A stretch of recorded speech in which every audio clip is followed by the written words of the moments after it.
বেসরকারি উন্নয়ন সংস্থা রূপান্তর আস্থা প্রকল্পের আয়োজনে নির্বাচিত জনপ্রতিনিধিদের সাথে যুব ফোরাম ও নাগরিক প্ল্যাটফর্মের সংলাপ অনুষ্ঠিত হয়েছে। এতে প্রধান অতিথি ছিলেন বরগুনা ১ আসনের সংসদ সদস্য গোলাম সরোয়ার। বিশেষ অতিথি ছিলেন বরগুনা পৌরসভার মেয়র কামরুল আহসান মহারাজ।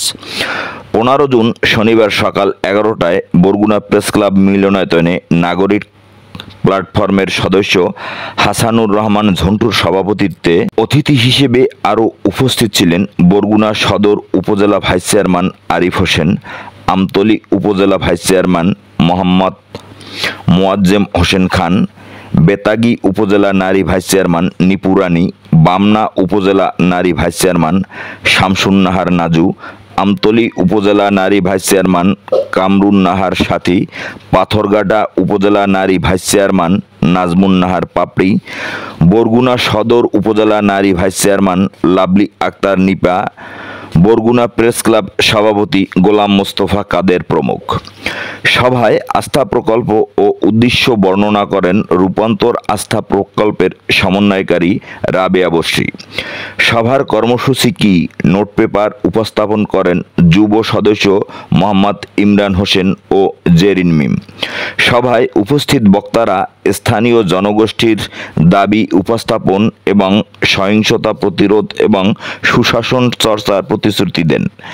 সভায় রাজনৈতিক নেতারা, যুব ফোরাম ও নাগরিক প্ল্যাটফর্মের সদস্যদের প্রশ্নের উত্তর দেন এবং সহিংসতা প্রতিরোধ এবং অহিংস সমাজ গঠনের অঙ্গীকার করেন।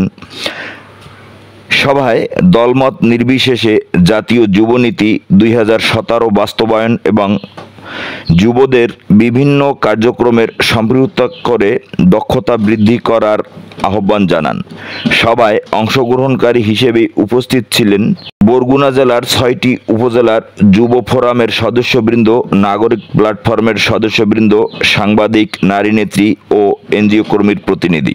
সভায় সঞ্চালনার দায়িত্ব পালন করেন বরগুনা নাগরিক প্ল্যাটফর্মের সদস্য মনির হোসেন কামাল।